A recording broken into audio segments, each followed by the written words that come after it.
นั่งภาวนา2 ชั่วโมงเต็มพุทธังติพุทธาเจ้านั้นผู้เจมีเราไว้สาขาแลสาธุธรรมังอีพาธรรมอนัตตาเจ้านั้นผู้เจมีเราไว้สาขาแลสาธุสังฆังอีพระอริยสังฆาเจ้านั้นผู้เจมีเราไว้สาขาแลสาธุ10ต่อไปนี้รวมตีบรวมตานขันธ์ธาตุดังหาผ้าการคาอิมังอาตาภาวังพุทธัสสะปาฏิจจสามิขันธาตุดังหาอัญจิวาสามุตติวันยัตนีข้าขอน้อมถ่ายตาน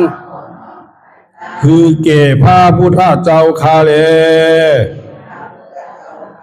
อิมังอาตาภาวังธรรมัสสะปาฏิจจสามิขันธาตุดังหา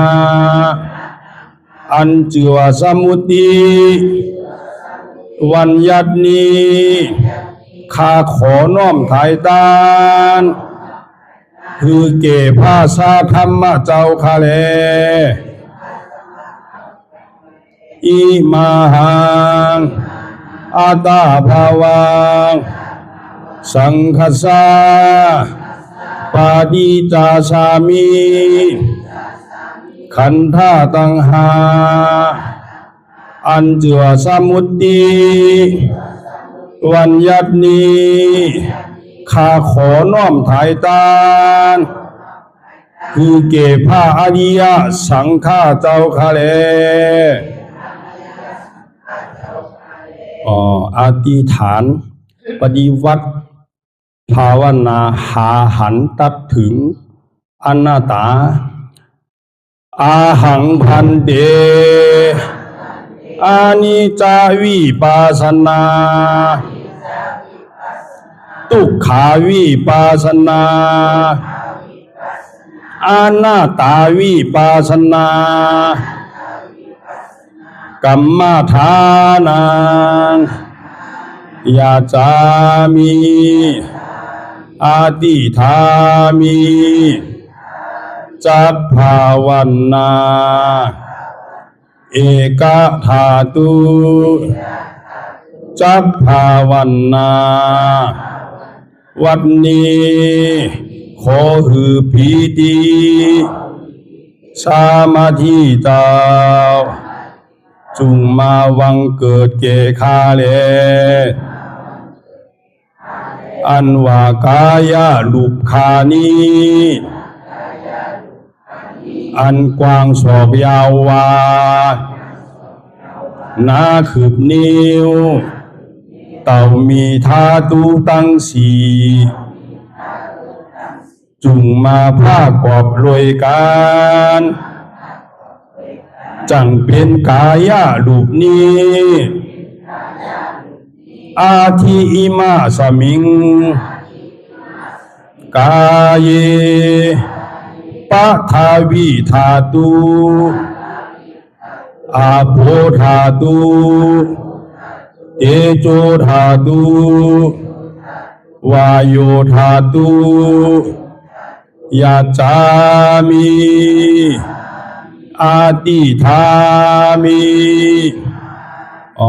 กวมโหนบลงสมมาพระอริยเปียเจ้าทุกพระวงคาพระอริยเจ้ากูเจ้าคาในยามเมื่อไหนก็ดี อันคาเราเบาลู่เสเลในคำหลวงสามประการหนึ่งไลละนึกผิดสองไลอุจาผิด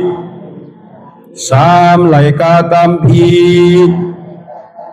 มาตั้งหลายมนเจอนั้นตีพระอริยเจ้าตนไลตนหนึ่งก็ดีอาติตะป้นมาก็ดีปัจจุบันหน้าเมื่อเลียวก็ดีขอต่างเจ้าตั้งตัวพระอริยเจ้าตั้งหลายมนขามาลาลดปดพงตัวสานุตัวโลดอาโหสิกรรมว่าเปลี่ยนปาปาธาม 热爱财富比蓝牙模式 อันจำเป็นโอมทลายเฮหับตับมักผลนิพพานอันจักเกิดขึ้นมาไปนานานอย่ากาดอย่ากาเสกรรมรวยเตอมันเรากำลังว่าสีกำลังกายกำลังแสงของรูปเด่นที่แต่วัสเป็นแต่การทำที่ที่มาดีตัวสาวตั้งหลังพอดีเหมือนเดี๋ยวนี้ก็ดีกว่าโพสังเป็นนั้นได้ธรรมะปณิปานสาวไหวแสทานานเสภาวัตราปัญญาได้เป็นได้ธรรมะปณิปานตอนนี้ไปวันตามมนาคือสมณานทุกข้าเป็นหน้าตาหน้าตาตาแปดตาที่ชีวิตที่กิจสักกิจสันในพวกสิ่งที่หายไปในภาวะสันเนียงแผงมันกูเจ้ากูตนกูปากูก็บุคคลเสกรรมโดยเถิดสาธุสาธุสาธุศาสนาพุทธานส่งเข้ามาวันละ2,569 ภาษาหีรับใส่สุราสัตราจาวันละ1,387 ตัวเดิน8 แรม 8 ค่ำปีคีดวันที่18 เดือนจุลปี2525ในปางสร้างตือกรรมอนัตตามีปัสนาภาวนาหาหันยอดทำอนัตตาบอกกรรมทนหนึ่งที่วัดพระธาตุสอมหนักวานเตียนวันล้อมเมืองลังหน้ากรเมืองเชียงตุงเป็นตอนการเตียนเฮาที่แหลมาสั่งตือปฏิวัติเปิดอย่างตามเขาจูพันิปานนั่นเป็นคิงคาขายามเวลาบ่ายโมงต่อถึงบ่าย3 โมงวันมณีก็เป็นวันศีลเพราะฉะนั้นในก่ออันดังสูตรสิ่งแหลกๆนั่นในก่อคือเขาหนังขากายกุดขากว่าถ้าต่างขาซ้ายก่อนได้ใจก็ขาซ้ายถ้าต่างขากาก็ได้พออย่างนี้ก็ไว้มือเอา2 ขอนต่างไว้เนื้อตักเอาอย่าพี่เขียงป่อนอย่าพี่ยานป่อนพออย่างนี้ก็คือเอาลาบหูเนื้อเปิดหูยานปัญญาพิสารณาดูขอทำเรียนไรทอมไรยินอยู่นั่นเปิดห้องเป็นสุดามายายันก็เปิดเขาไรทอมนี่ไรเขาจึงที่ไรหู้น้ำกอกเกต้องว่าทอมนี่ก็โดนทอมเขาใส่คือมันดีอันเอาได้ก็หรือเอาอิดอย่าไปเอาน้ำอันไหนที่มันปองใสก็เอาอันนั้นก่อนไรมาตีโตก็เอาตีโตก่อนไรมาตีใจเอาตีใจก่อนไรมาตีเจ็บก็เอาตีเจ็บนั่นก่อนไรมันปอตีไหนก่อนนั่นมันเป็นธรรมมาเรียนเดียวตีโตก็เขาฮัดจุนตัววันมันนี่ก็เป็นวันศีลเนาะเขาถวายขันธ์ห้าดังหากขันธ์พระพุทธเจ้าพระสัทธรรมเจ้าพระสังฆเจ้าแล้วนี่ก็ในระยะเวลา2 ชั่วโมงนี่ก็อย่าไปเอาปอกขึ้นนั่งก็อย่าไปพื้นอย่าไปหนึ่งมันจังที่ไหลนำแมดบ่พื้นหนึ่งก็ไหลนำแมดซูมติ๊กนั่นอันเท่าตานพุทธเจ้าว่าการสบายดานดังโมดังเสียงนั้นเมื่อพุทธเจ้าเขาที่เขา ปรินิพพานนั่นมันเจ้าได้ว่าไว้ที่เจ้าอนันตาเจ้าอานนท์นั่นขึ้นสื่อว่าบูชาพระพุทธเจ้าวันแต่ว่าเป็นบอกไม่ดูเอาเมืองผีมากกว่าอย่างเมืองสวรรค์จันทร์ผ้าเมืองพรหมกว่าอย่างก็บอกทั้งในเมื่อพุทธเจ้าเขาป้องสังขารนั่นเมื่อมันเจ้าที่เขาสนมหาคำเมื่อเดินเจ็ดมนนั่นดอกไม้ที่อันเมียวมกี่เสียงว่าเป็นอันจอมเยือจอมยาต้นไม้มยามบอกก็บอกว่าบอกก็บอกทั้งในก็บูชาพระสัพพัญญูเจ้านั่นน่ะตอนนี้ในเมืองสวรรค์นั่นก็อ้อนกันเอาบอกไม้เบิงสวรรค์เข้านั่นน่ะเอามาบูชาพระพุทธเจ้าเขาการนี้มันมีสองก็พี่น้องว่ะที่ว่าพูดสองตอนนั้น เข้ากับแฮดโกงบอกนั่นนะแฮดโกงบอกนี่พอถึงหอดจักรวาลว่ะมันแฮดเดี๋ยวอธิษฐานว่าพอเหมือนไหนพระพุทธเจ้ามาเตปฏิสันที่ก่อนก็เอาไปบูชาว่ะถึงมาเตปฏิสันที่ก็พอพระพุทธเจ้าเขาเกิดออกมาก่อนไปบูชาว่ะเกิดมาก่อนไปเยาว์แต่ว่าบอกเขานั่นตอนนี้ถามมาพอเหมือนไหนพระพุทธเจ้าเขาออกบวชก่อนว่ะก็ไปบูชาว่ะผมไปเยาว์แต่ว่าบอกเขานั่นการนี้ถึงที่พระพุทธเจ้าเขาตัดสรุปเป็นสัมมาสัมพุทธเจ้ามาเยาว์นี่ก็ที่ไปบูชาก่อนนี่ก็ไปเยาว์แต่ว่าบอกเขาแค่นั้นการนี้ถึงที่พระพุทธเจ้าเขาได้เทศนาธรรมจักรปวัตตนสูตรและอนาถลักขณสูตรนั้นนี่ก็ที่ไปบูชาก่อนนี่ก็ไปเยาว์แต่ว่าบอกนั่นก่อนการนี้ถึงที่สุดท้ายกำเนิดสุดมาพระพุทธเจ้านี่ที่ปรินิพพานในคำขึ้นวันเหมือนเนี่ยเยาลีก่อนเนี่ยเรามาแค่สั่งเนี่ยอาสาคอนี่เปปอดว่ะพระพุทธเจ้านี่อาสาเปปอดนี่ว่ะผมเอามาบูชาเหมือนเลี้ยวนี่มันคือเอาว่ะนี่ว่ะเขาก่อนเนี่ยเอามาเนี่ยมันกว้างมันยาวหนาว่ะโบราณเหมือนมันยาวบนจีนานี่มันจางกล่องเลยเอาไปกล่องถึงขอบจักรวาลบนว่ะขอบจักรวาลนี่มันมีเป็นหมื่นโลกธาตุเป็นแสนโลกธาตุบนมันยาวใหญ่บนนั้นน่ะเหมือนกูบอกอันเป็นว่า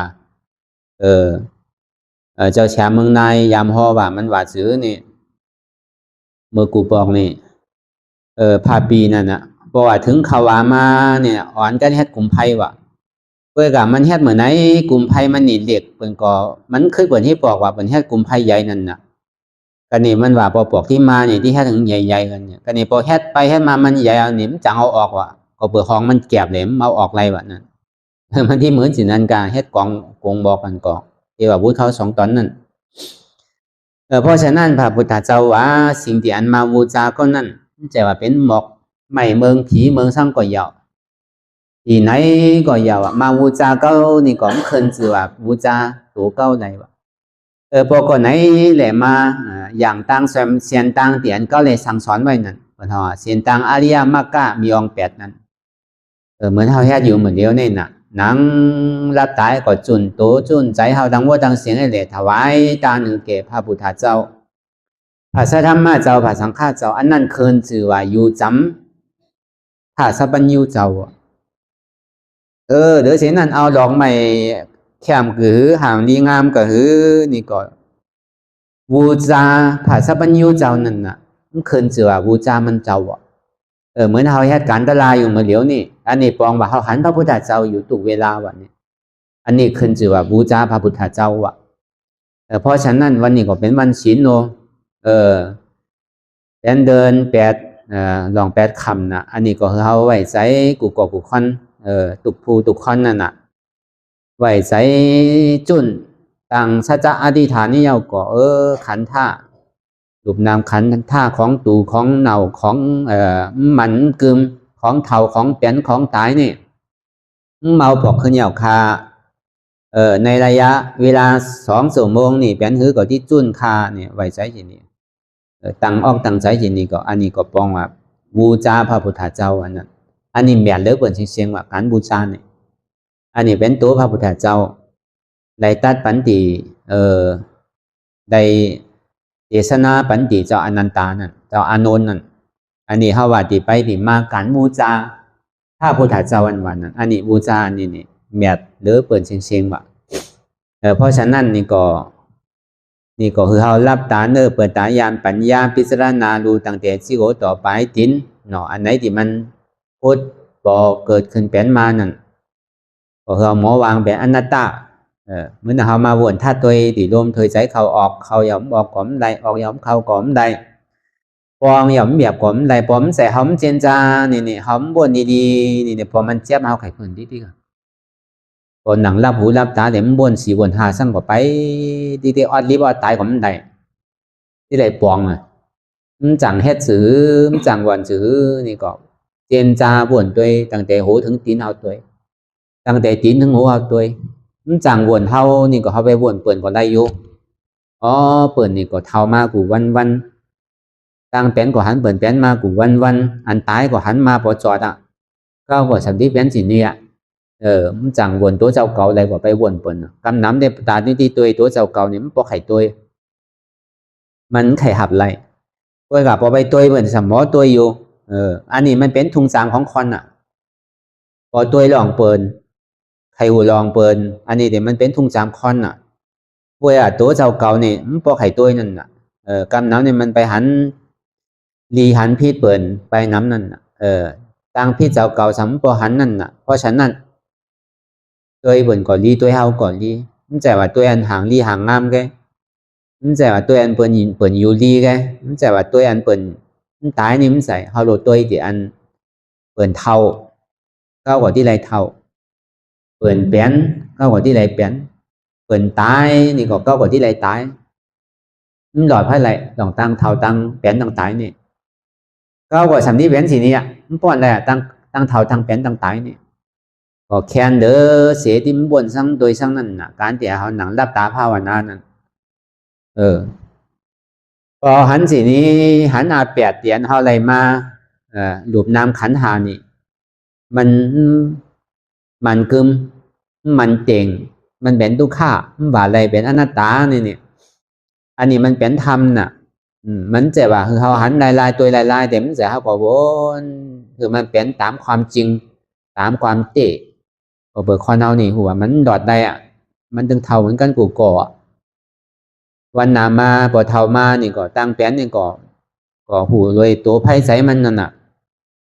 พอเท่าพอแก่มานี่ก็ยานี่น้ำโลยอกาก่อนน้ำน่ะเนาะอันนี้ก็รีกินพอกินข้าวกับพอโลเนี่ยกินยาอยู่น่ะอันนี้มันแสดงว่าถาดมันมาเนี่ยว่าถาดนี้นำลมไพ่นั่นมันไถชอมดนั่นน่ะเป็นห้องมันเหมือนกับถาดไฟมันก็แพงถาดลมก็มันแพงเพราะฉะนั้นก็เลยเอายาจ่อยมันนั่นตุกขาขันใจดันนี่พอกินข้าวก็สัมปอโลเนี่ยกินยาผมกินก็สัมพอเป็นมาก็สัมยาบนั่นน่ะพอกินป้อนนี่ก็สัมเงาลับนั่นน่ะพอยามันรีดมันเข้าไปทำไข่เงาลับนั่นน่ะมันเป็นสินั่นอันหลองอันที่ว่ามานี่ก็แปลว่ามันเป็นสัจธรรมสัจธรรมนั่นน่ะมันเป็นอันเตะมันจะว่าเป็นของไปเจนจาเรียนใจก็เปิดมันเปลี่ยนเตมีเตหนึ่งเฮาเจนจามันที่ได้หันเย้าน้ำทางพอมันหันน้ำเย้ามันที่อิ่มพอมันอิ่มมันที่หาตังป่อนมันไข่ป่อนเตะตังตุกขานี่ตังเท่านี่มันไข่เท่าแทงตังเปลี่ยนผมไข่เปลี่ยนทางตังตายนี่ผมไข่ตายแทงมันที่มีอยู่โยตลาเตียนเกิดเท่ามันเปลี่ยนตายนี่ยาอมตะมันยามตายนี่ที่มีอยู่โยมันมีกาเขาบอกมหานั่นน่ะสิทธิพระพุทธเจ้าว่า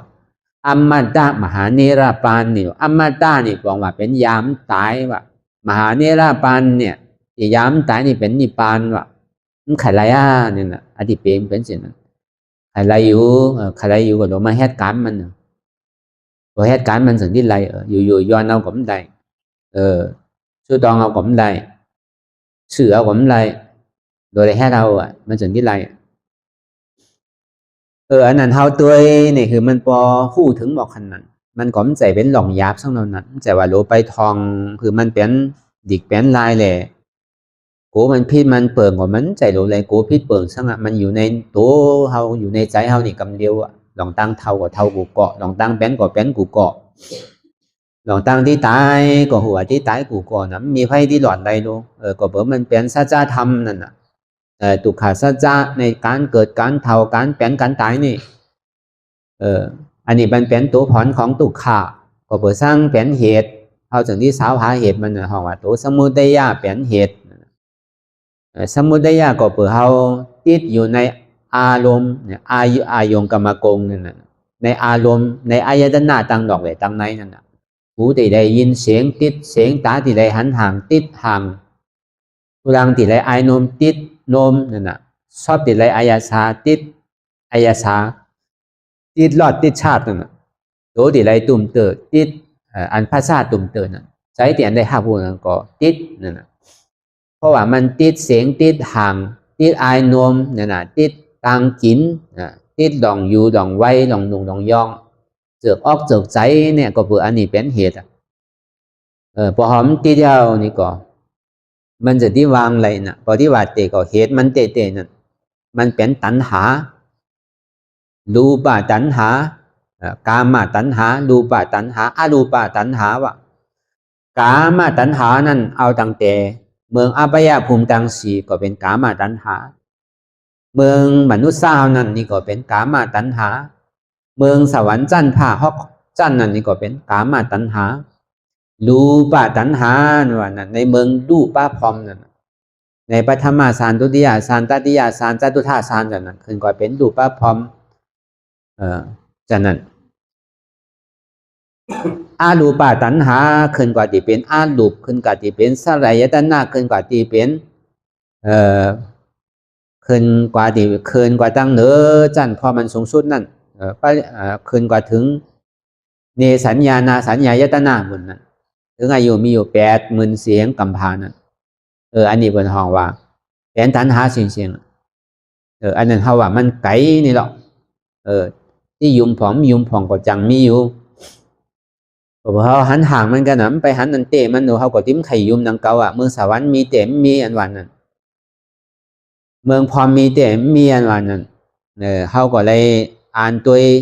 ได้ฟังตัวตินิทานเนี่ยติจัดกันน่ะเขาเลยฟังตัวจิตนั้นก็รู้การนั้นเท่าที่โยมมันวันนั้นก็บอกให้โยมก็คือนั่นน่ะลองว่าอันที่มันเป็นอะไรเตะเตียนเท่าไรตัวท็อปนี่คำเดียวลายแกมันสันนิษฐานแกสือเสียงที่อันไรยินอยู่นั่นเสียงเปิดก็มีเสียงเฮานี่ก็มีเสียงเก้านั่นก็มีเสียงเข้านี่ก็มี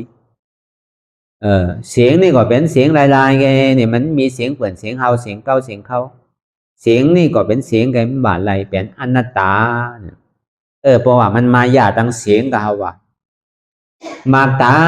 เตียนเฮาเลยหันห่างนั่นนี่ก็ห่างเปิดนั่นก็มีห่างเข้านั่นก็มีห่างเก้าก็มีห่างเข้าก็มีห่างนั่นก็เป็นห่างลายๆไงบาดไหลเป็นอนัตตาเนี่ยอันนี้ก็ตัดห่างไปเสียวโนมเตียนเฮาเลยโนมนั่นนี่ก็มีเสียวเปิดเสียวเฮามีเสียวเข้าเสียวเก้ามันเป็นถาดรอมันหนึ่งมันเกิดมาก่อนรับไปบาดไหลเป็นอนัตตา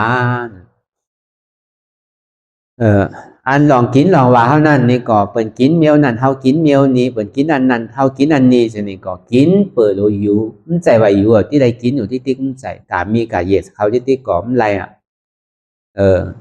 กินเปิดของเขาอยู่ไปก็ดูหนังก็ได้กินเนี่ยมันที่เป็นยาของเขา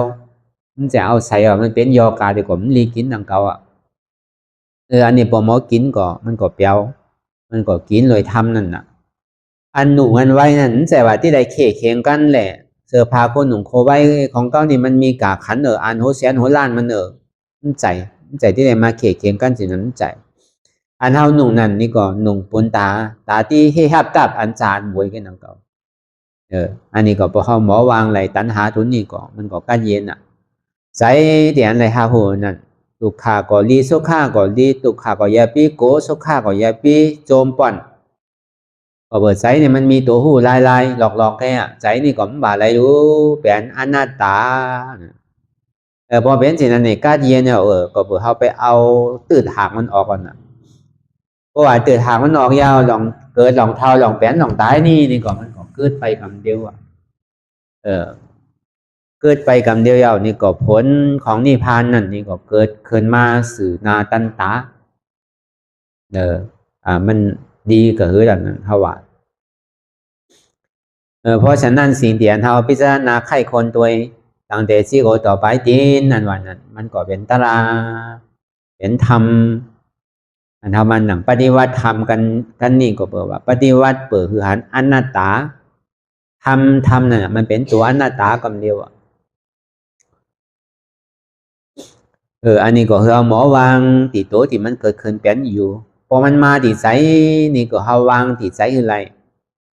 ใจนี่พอมันพูดบอกเกิดขึ้นเป็นมาเนี่ยใจนี่มันบอกว่ามันไปเจนจาตั้งหลังเป็นของอติกาลาป้อนมันนี่เป็นของว่าตั้งหลังเมื่อกลางในเจ้าหนึ่งก็เป็นอติการานั่นน่ะเมื่อวาหนึ่งก็เป็นอติการานั่นน่ะปาดป้อนมาเลือนป้อนมาปีป้อนมานั่นนี่ก็เป็นอติกาลานั่นน่ะ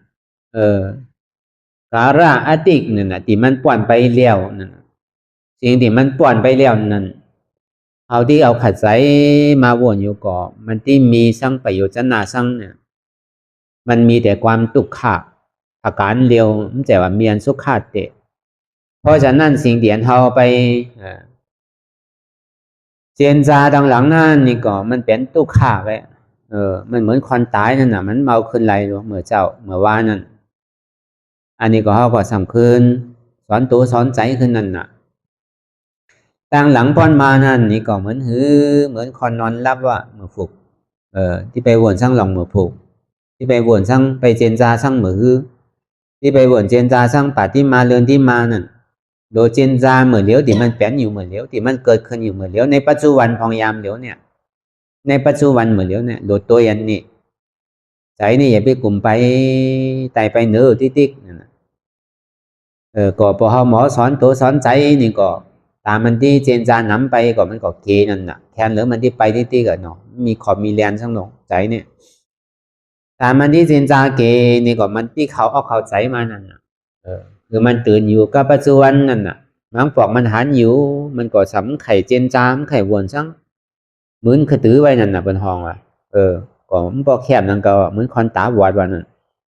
ก็นี่มันเจนจาขาดใจอยู่กล้วยกับสัมหันนั่นน่ะมันป่อนมันไข่ป่อนไปเอาอ่ะมันป่อนลามไปถึงดังปุ่นเอาน่ะมันย้ำไปถึงหวยน้ำมันพอไปหวยปุ่นเอาลูก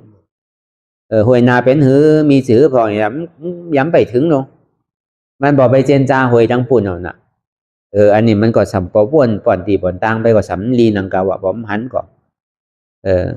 มันเอาโยงไปไงโดมันใจมีเตนั่นนะเขาว่ามันอารมณ์ของเราเนี่ยไปไงโดให้ไปกรุงเทพนี่ก็กั้มไงใจนั่นไปอยู่กับเนี่ยกรุงเทพมื่นตามันมีสังเตอยู่ที่นี่อยู่ให้ไปไหนก็มันไว้นะให้ไปเนื้อเลือนเนื้อลาวก็กั้มไงพอมื่นตามาเนี่ยลาวไม่อย่างไหนเลือนมีไหนก็หันอันมันมีเตเนี่ยมันอยู่ที่นี่อันนี้มันเป็นหลองเตนั่นนะอันนี้ก็เขาหมอวนวางหลองใจเดียนมันเป็นอยู่นั่นก็เป็นอนัตตาบ่ใจเรานั่นน่ะใจนี่ก็มันใจว่ามันเป็นของเขาเตะก็บอกมันเป็นอนัตตานั่นน่ะวิญญาณน่ะขันธ์ธาอนัตตานั่นน่ะกรรมนี่สามมานี่หมังคิงหมังข้าวหมังยามนี่ก็เปียวหมุนเซอยุ่มโคนั่นน่ะสามเป็นไรอยู่แต่เราเวลาของห้านี่ก็ทำเป็นไรนั่งเก่าเอาเปิ่นเอาเงินมาจากเขาโคเลยชูเลยนี่ก็มันเป็นไรไม่เห็นไรถึงเจ้าถึงคำเนี่ยคอนยองก็อย่างที่ไม่เห็นไรพอบางคำมันนี่ที่กรรมมันที่ลาเขามันที่ใจลำนั่นน่ะคอนยองก็คอนดีขันไม่เห็นไรเป็นห้องคอนยองเลยคือกันมายุ่มมาโคนี่เบียวมันกลมใจเนี่ยน่ะที่เป็นสิ่งนั้นการนี้อันตัวขาขานใจนี่ก็เหมือนกันอันเปิดได้ว่าอะไรสั่งอันให้เดี๋ยวเขาสบายใจให้เดี๋ยวเขาขี้ใจมองใจมันดีงุดงิดอยู่หยาบขึ้นขันขานใจจ้าแจมดีไข่ห้องไข่ไทยอยู่ซะนี่ที่ว่าเป็นใดกูขิงห้านี่มันเป็นไรนั่งเก่าคอเอาเนี่ยที่ห้องที่ไทยอยู่ผมมีเหมือนจมเหมือนเซอร์สั่งนั้นพอเขาตายเมียเขาตายผัวเขาตายเมียเขาตายลูกเขาตายก็มันให้ตัวข้าวไหมพอยาวมาพอโลตักเปิดมาเนี่ยก็สำโนยุ่มโนโคปันเปิดนังเกามันใจว่านาตู้เลยให้หันนาให้ก็ให้ที่ก็มันใจนังเกาเนี่ยก็เปิดนั่นลองตั้งตุกขาที่มันพูดพอเกิดขึ้นเป็นมาเนี่ยมันจะว่าที่ตุกขาถึงวันหนึ่งคืนก็มันใจ สุขาเดี๋ยวมันพูดตัวเกิดขึ้นเป็นมานั่นแต่ว่ามันที่ยุ่งโคอยู่ตลอดเวลานี่ก็ไม่ใช่เพราะฉะนั้นในโลกุตระธรรมนั้นสุขามันใครมากก็ฮือก็อยากอย่าวิโกเหมือนกลางวันเต่งเหมือนเลี้ยวมันเต่งเหมือนใครไม่มากกำปออยากจ่ายมานี่ก็มันไม่มันเป็นสิ่งนั้นก็หาว่าตุกขาก็เหมือนสิ่งนั้นพอมันถึงที่มือสู้เต่งเอานี่ก็มันไม่เหมือนเต่งไงพออดไปอดมาพอก่อยจ่ายล่องไว้ล่องนี่ก็กัดมันไม่ตุกขาก็เหมือนสิ่งนั้นกำเนียนสุขานี่เขาสังเกตมันอยู่หึงเหมือนตาวันนี่พอจังตื่นนี่ใครตื่นด้วยมันใครมันตอกอันเดียวหมดนั้นใครเหมือนกลางวันหึงเต่งไว้ตลอดเวลาอันความสุขนั้นสำจังให้จือมันเป็นทงจำมันสุขนั่นก็ที่ไรหายไปตุกขานั่นก็กระกาที่ไรหายไปเว้ยกับเขาอยู่มาตุกขามันที่หายเขาอยู่มาสุขานี่มันที่ไปไวนั่นเขาใครอยู่เขาใครหาสุขาเขาเหรียญหามันอยู่นั่นเว้ยกับตุกขาเนี่ยเขาสำเหรียญไปมันเว้ยกับเหรียญไปก็คือนี่ก็เหมือนเงาเหรียญจอมกรเท่านั้นมันที่ไปป่อนซื้อมันป้อนมันไรเมื่อเขาไปไรเดี๋ยวก็ไปเมื่ออย่างได้ก็อย่างเลยเมื่อเอาพื้นได้ก็พื้นเนี่ยการนี่พอถึงวันมาเนี่ยเขาหนึ่งพื้นตรงค่ายอะไรเนี่ยเขาที่หัวกำนันแต่ที่จังเอาสั่งจ่อยอะไรกันนี่ที่ปึ่งอิงสั่งไฟไหลปยาก็ยาบ่เติกเปิดลุ่มล่างก็เปิดการมีไฟไข่อยู่จ้ำควันเปลี่ยนเนี่ยมันขี่ท่ากีฬาขี่ป้องนู้แค่ซื้อก็แค่นะฮะว่าผมอยู่ไรมันไก่มีน่ะบอกคอนไก่ปองไก่ล้าไก่สั่งขี่ก็ดีนั่นเยียวก็ดีนั่นให้มันหัดไปจ้ำพอเป็นสีนั้นมามันที่หัวก็นี่พอเขาพึ่งไว้เหมือนเลี้ยวนี่จังว่าเขาลมเขาพึ่งพอพึ่งไว้เอาก็เขาโดนปืนยิงสังเดียพอถึงดีกำนึงสุดมาดูเขาจ่อยไรล้าน้องจ่อยไรผัวเมียเขาก็จ่อยไรปีน้องกันก็จ่อยไรมีเงินคำน้ำมีไห่สนนาพอแต้มวันแต้มเมืองนี่ก็จ่อยไรมันปืนไรเตะยานกัดแขนหรือเหมือนในดวกลอกการนี่ไปสื่อมาลูกก็ไม่ยานเลยที่ที่สาวุนเข้าก็ยังที่ตายอยู่นะที่ว่าสื่อทั้งมันที่ยาอะไรสื่อสาวุนก็ยังเท่าลูยังแผนดังใครลูยังตายอยู่ลูเขาสันที่ไปสังอินก็สัมไปปึงที่ก่อมอะไรนังเก่าเมื่อปึงก็ปึงอยู่เมื่อหาก็หาอยู่เมื่อยาก็ยาอยู่ก้อยกับมันถึงที่สุดมาเยามันจังเอาอะไรก่อนไทยเนี่ยเปิดห้องว่าระยะสุดท้ายนั่นเปิดห้องอันเปิดเป็นมะเร็งกันซะนั่นแกนเซอร์นี่ก็มันเป็นแกนเซอร์ที่เน่าโซ่แกนเซอร์น่ะมันจังยาอะไรเปิดเน่าโซ่เอาก่อนความไทยก็ห้องว่าเป็นระยะสุดท้ายบอกไปเฮือนนี่หรอกมันจังยาอะไรไปตัวปอตัวเมียไปจูปีจูน้องให้ก่อนไปตายที่เฮือนเปิดใครว่าสินั้นโดนมายานั่นอดีตเป็นมันพอเป็นถึงสิ่งนั้นมานี่อันตีปึงเขานี่ที่มีช่างหนักแบบนี้พอเขาพึ่งไว้พอเขาพึ่งไว้ก็จังแฮดเสือยาก็ยาปตึกเดือเสดนำทำการสอนของสัพพัญญูเจ้านี่มันเจ็บขาของมันมีขาเนี่ยเป็นหน้าตาว่ามันเจ็บเอวเมียวเป็นหน้าตาว่ากัดเย็นนั่นแหละอยากตัวในตัวลูกตัวน้ำเขานี่มันดึงที่เจ็บเจ็บขาก็เจ็บเอวเจ็บเอวก็เจ็บหลังก็เจ็บหูก็เจ็บว่ากำเจ็บหนังกำเจ็บเนื้อกำเจ็บเอ็นกำเจ็บลูกจะนี่เขาไปถึงดอกอกปุ่นจะนั่นอันเขาสอนไม่ใช่สมัยมันมีนั่นพอมันมีมันที่เจ็บที่พอมีขาก็เจ็บหมดที่เอามาพื้นผ่องดูพื้นผ่องมาจ่อยก็พื้นผ่องดูเนี่ยพอพื้นต่างสายเจ็บต่างสายทั้งขาต่างสายก็เจ็บพื้นไปพื้นมาพอเจ็บกว่าพื้นสายพอเจ็บสายพื้นกว่าควันลมลาก็ใจมันพอไข่ยาวคำนี้แฮดไปแฮดมาก็มันจังแฮดซื้อในจ่อยตัวเจ้าเก่ากันนี่ผมมีไพ่ลุมลามาเตะนี่ก็ทำเป็นใจลำใจกำใจจ้านี่จากเข้าขึ้นกำนี่จังหวะพอถี่ถึงกำนึกสุดระยะสุดท้ายมานั่นนี่ก็เอาก็โลโมปึงทำนั่นอันนี้มันเป็นนำทำการสอนของสัพพัญญูเจ้าอันนี้เดี๋ยอันที่ปึงกำนึกสุดท้ายเนี่ยระยะสุดท้ายเนี่ยมันนี่เป็นอันนี้แกเวลาพอเขาได้แหละจุนไรเดียวก็เทียม มันแค่มาเหมือนไหนก็มาถึงโกตายเอาน่ะมีเอาดูอัตตาวันนั้นอัตตาวันนี้มีเอาน่ะอันที่เขาโกตุขันนี่ยังตึกมีอัตตาน่ะยังตึกหักโตโกตายเอาตรงคนที่อัตตาหมดนั่นน่ะมันตายเอาน่ะอัตตามันตายไปแล้วมันกลัวแค่เป็นซื้อเจ็บเกินมาซื้อก่อนมันจุนทาวางอะไรหมดอ่ะมันกลัวตั้งตายมันนั้นมันลีสินี่กับพอเขาไปได้พอเขาเฮ็ดเลยถึงนั่นลีเดอเสไหวเฮ็ดนั่นเขาเฮ็ดไหวก็พอไรก็แขนศักษานั่นน่ะป้อมไรนี่ก็พึกไว้ดิ๊กจังเฮ็ดซื้อเอาเฮียงเอากำลังเอาว่าแต่ว่าที่บังคับกันนี่แหละ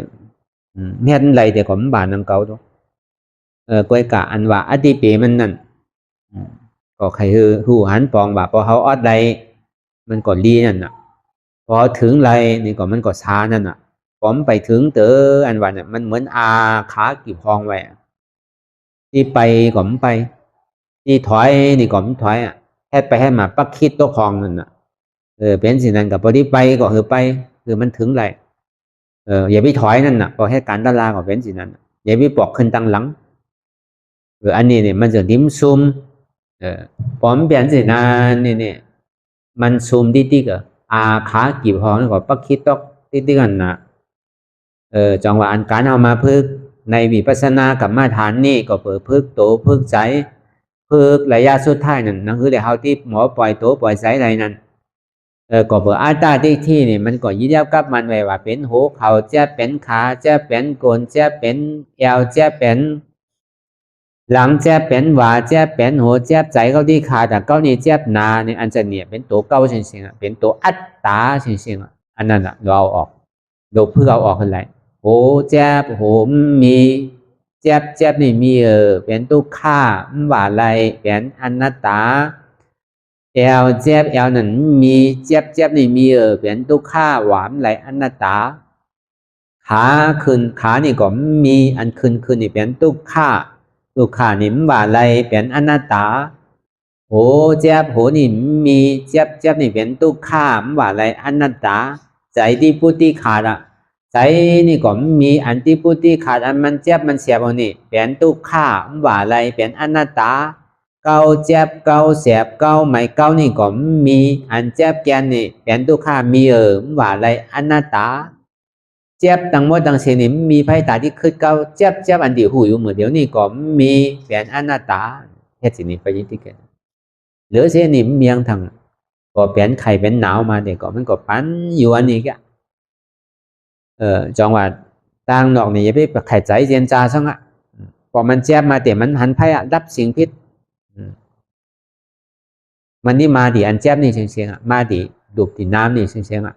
พอมันมาก็พร้อมไว้พึกไว้ดีๆเมื่อเดี๋ยวเขาเราฮัดพึกไว้นั่นน่ะอยู่ก่อนเดียวเนี่ยมันเอาใจว่า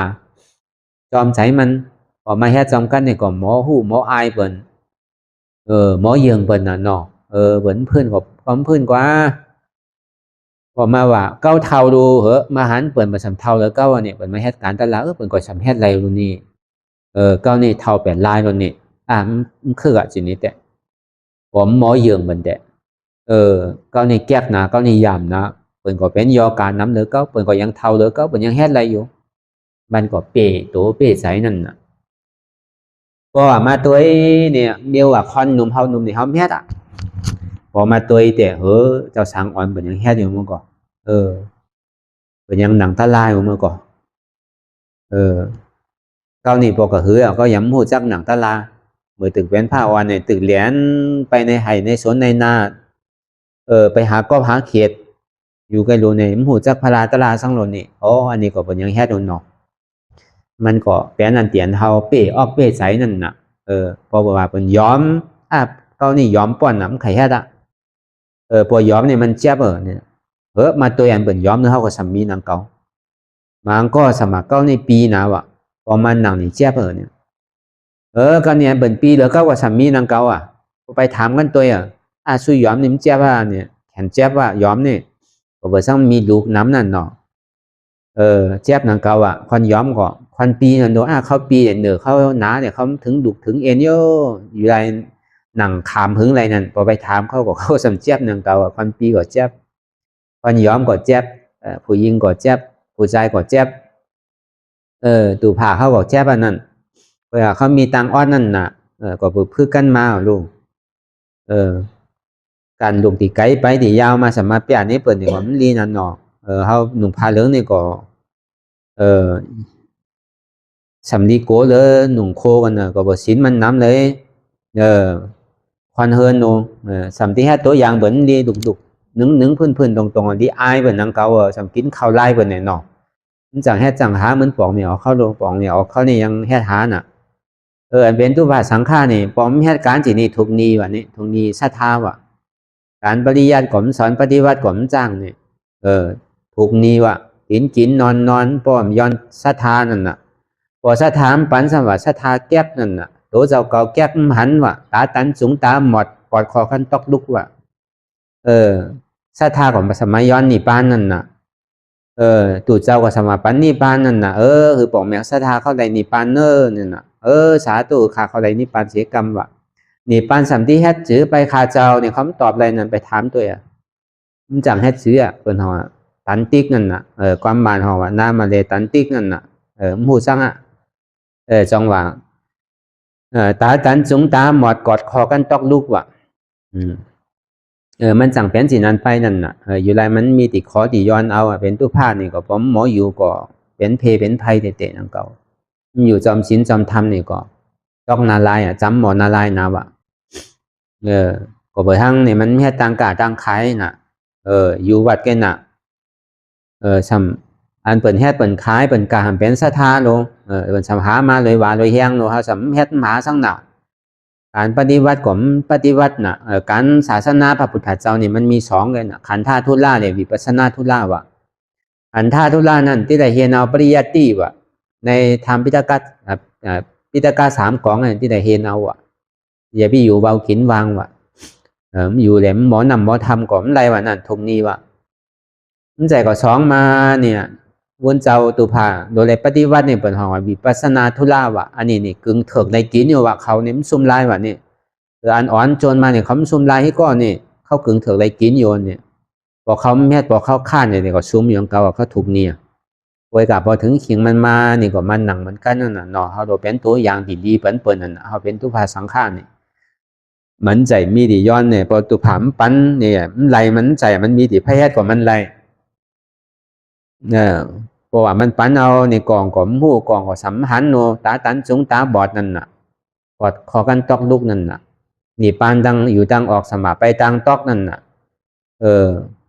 ก่อนหนึ่งสัมวายนาไปดังตอกว่ะกองสัมวายนาไปดังออกว่ะยืนมือหากันกอมยากันซิปอกว่ะ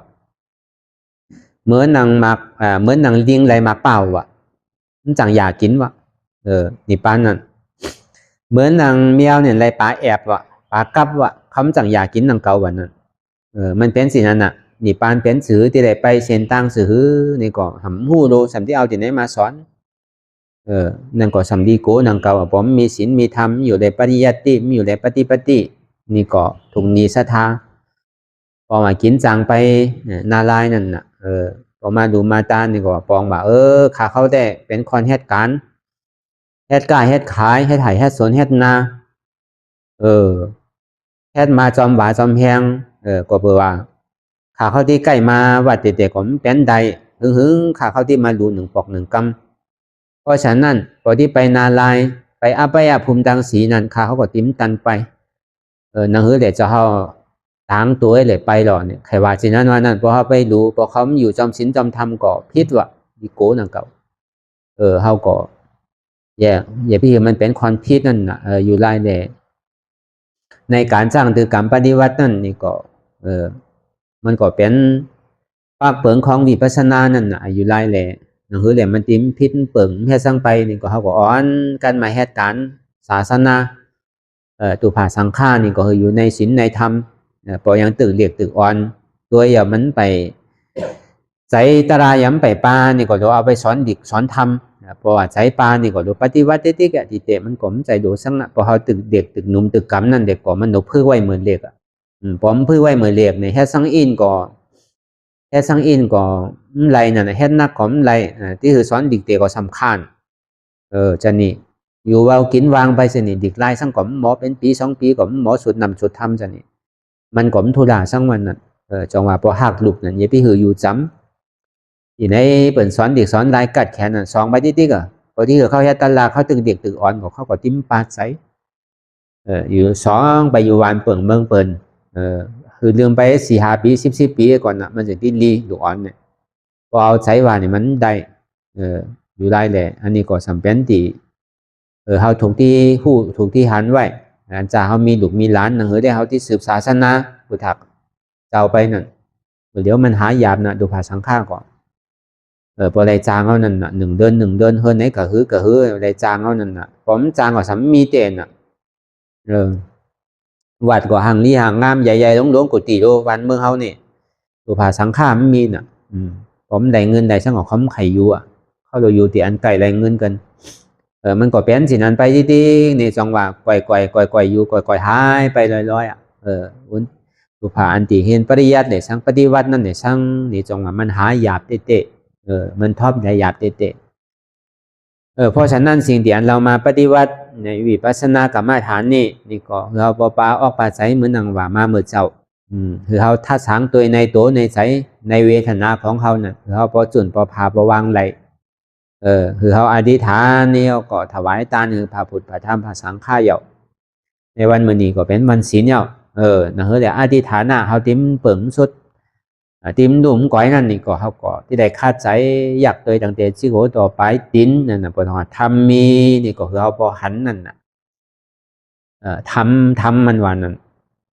เขาก็สำติ้มบองเขาสำไก่ยินมาตะลานี่ก็หล่นหนอก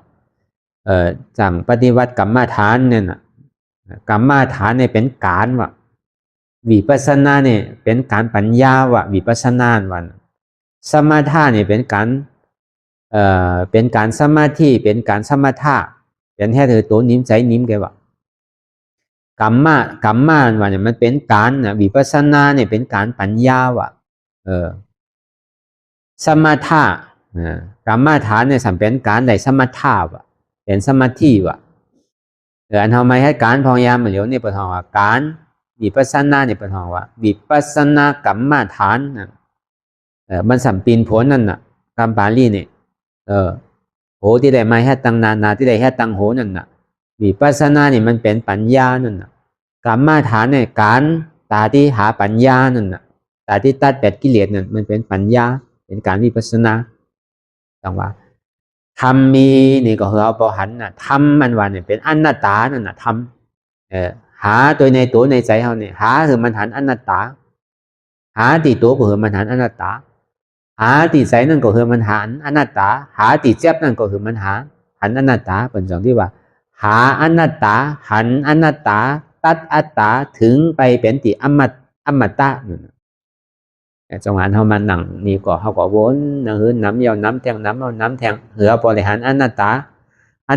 ว่านั้นทุกสิ่งทุกอย่างมันเกิดขึ้นตั้งอยู่แล้วก็ดูไป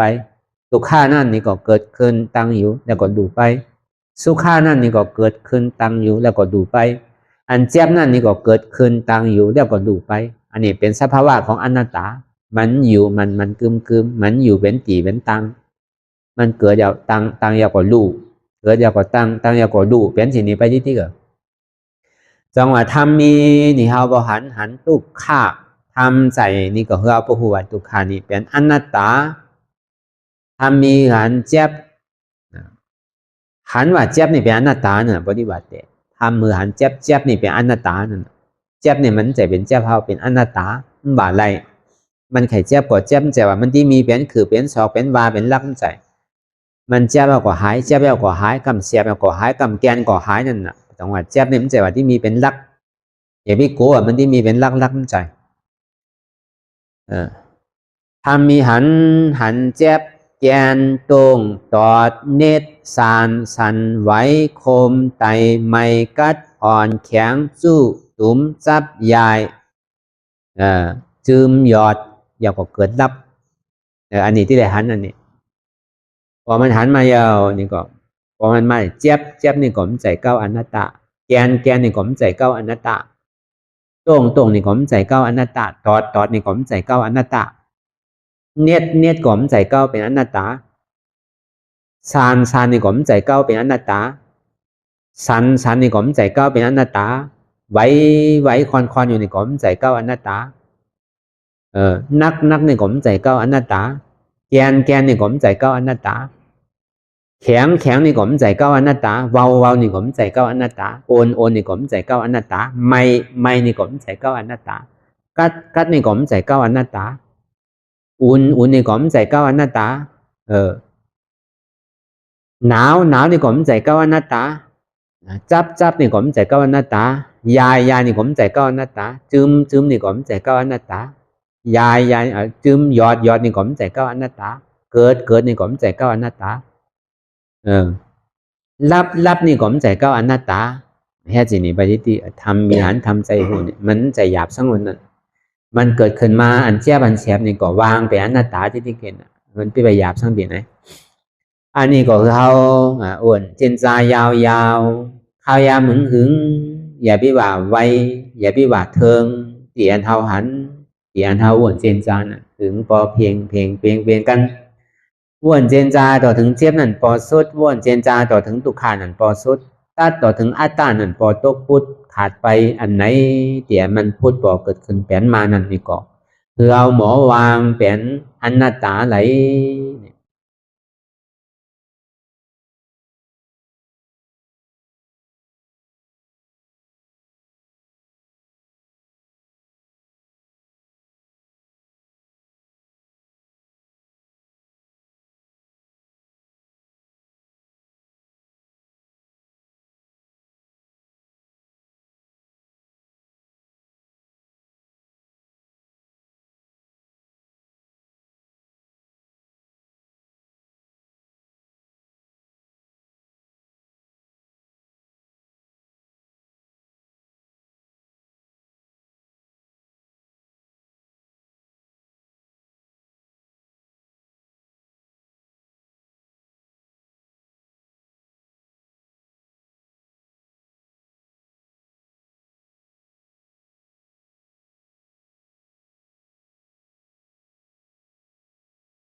หลองตังอันเป็นอยู่ทุกสื่อทุกอย่างอย่าคลองคำไปที่ใส่หูถอดถอนออกที่ใส่หูมันออกเสียงก่อนสภาวะไหนก็ดีหลองตังอันไหนก็ดีอันเกิดขึ้นมาที่โตที่ใสที่เสียบฉะนั้นถอดถอนออกที่ใส่หูมันออกเสียงสภาวะอยู่ถักสี่ภาการเสื้อนั้นแจบแกนต้งตอดนิดสานสันไหวคอมไปไม่กระดอนแข็งสู้ตุ๋มซับยายซึมหยอดเกิดลับสภาวะอยู่ถักสี่ภาการเสื้อนั้นตีหนามถัดไปหูจักตีอัตตาไปยึดไว้ว่ามีโตมีใจมีเจ็บฉะนั้นเฮาหมอวางเป็นอนัตตาไหลลองใส่อันโค้งผิวอยู่อันเฮาวนดึกวนเหลืออยู่เป็นเรื่องเป็นราวอยู่ฉะนั้นสั่งเฮาถอดถอนออกที่ใส่หูมันออกเสียงก่อนยอมกึดยอมออกยอมลงอันเฮ็ดให้เฮายินดียินให้ฉะนั้นอารมณ์เสื่อถึงใจถึงขอไว้มันยึดไว้มันเป็นทุกขานั้นปล่อยวางออกที่ใจหูมันออกเสียงก่อนลองเจอเป็นทุกขาเลยลองย้อนถึงใสหลายๆอย่างอันเกิดขึ้นมาตีโตตีใสตีเจ็บฉะนั้นปลดวางยาวเสียก่อนก่อยๆค่ายย่ายลายหนึ่งขึ้นพอยาวนี้ก็ค่อยเปิดตามึนตาลอยนี่เป็นการปฏิบัติธรรมค้นหายอดธรรมมันเกิดขึ้นดีโตดีใสดีเจ็บบอกอันค้นหาเหตุหักเงาจองทุกขาตรงนั้นต่อจากนี้ไปนี่ก็เฮาก็ที่ได้ส่งเมตตาถึงสรรพสัตว์ต่างหลายก่อนสาธุสาธุสาธุ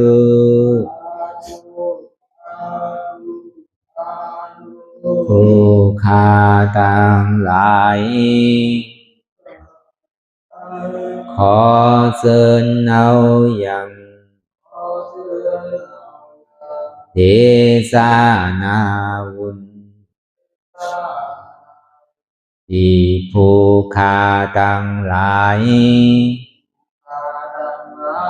ไหลกาตำมาแล้วในวันนี้คือว่าไหลอือตานรักษาศีลหลับตาภาวนาเจริญวิปัสสนาญาณพังธรรมเทศนานี้และขอสุ่มหือมากรรมสุยังตอนโต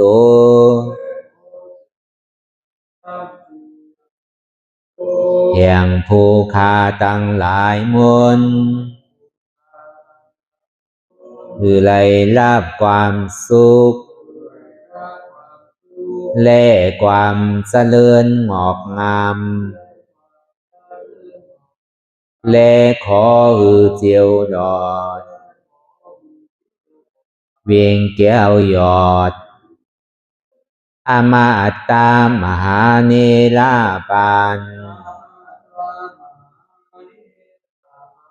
ในอนาคตกาลาอันจักมาวันปลายนานั้นแก่ผู้ฆ่าทั้งหลายมน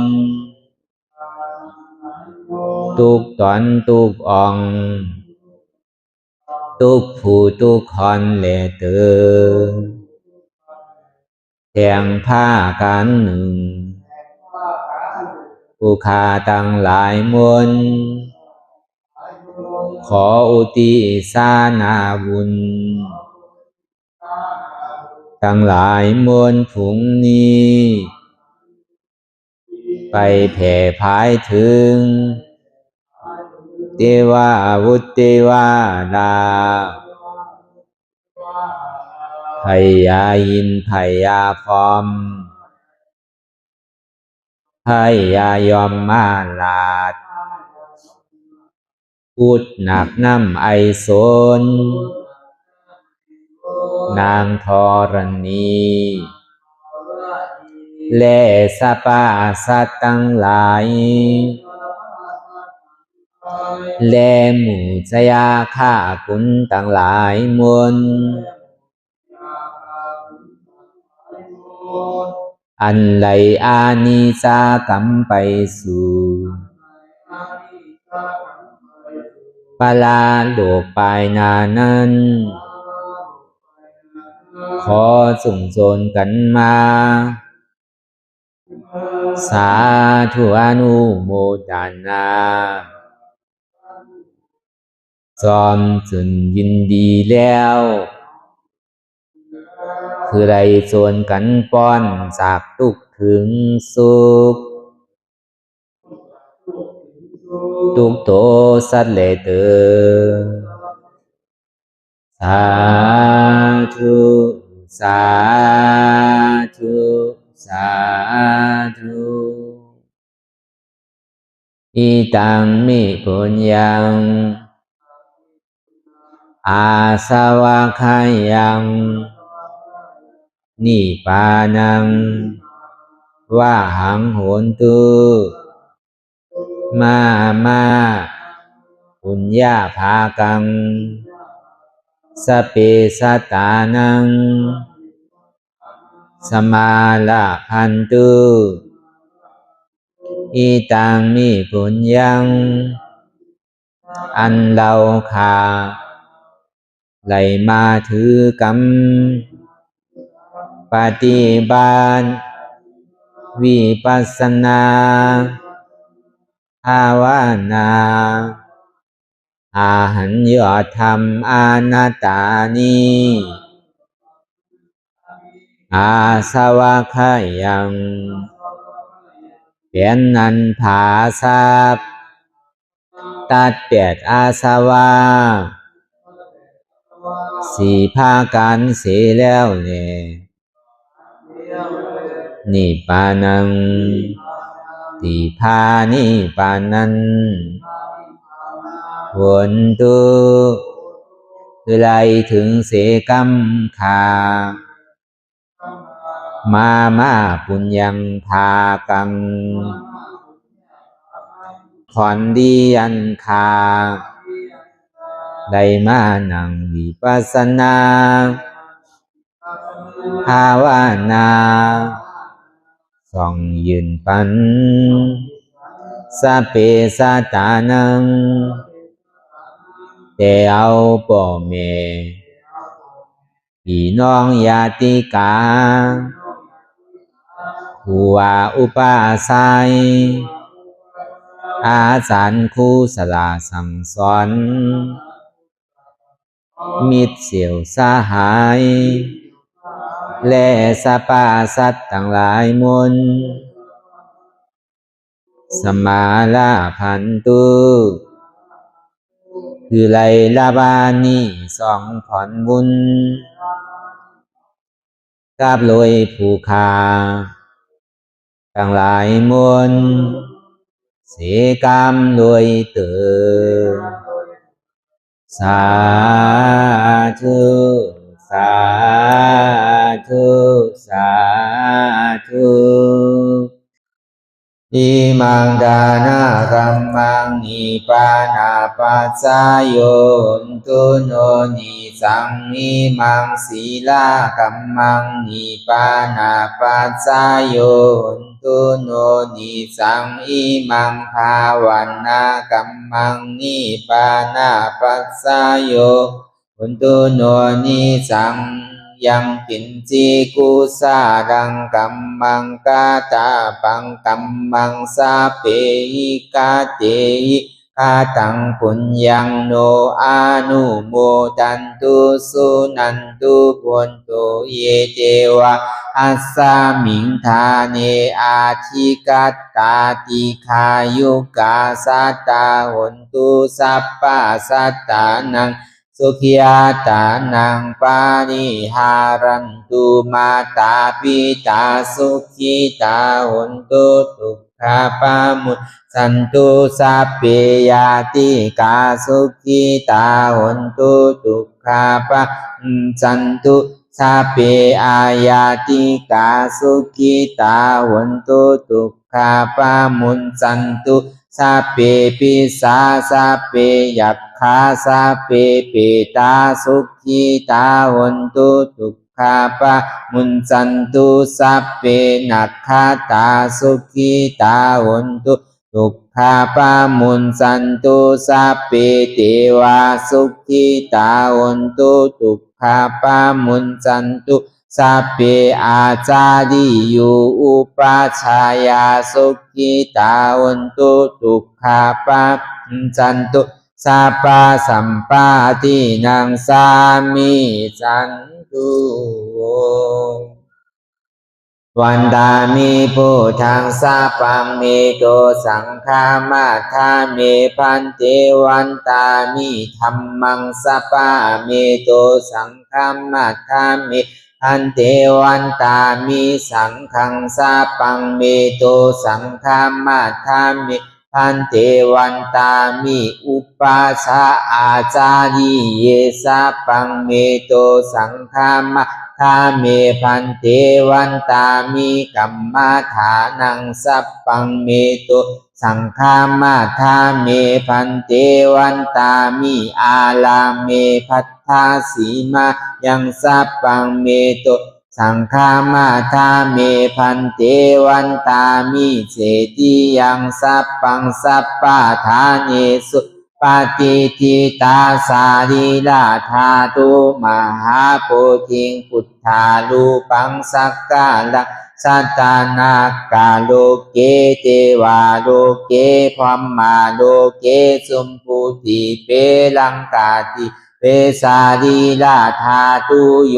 เอสาธาตุโยอาลาหันตาธาตุโยเสติยังกันธากุติสตุราเสติสา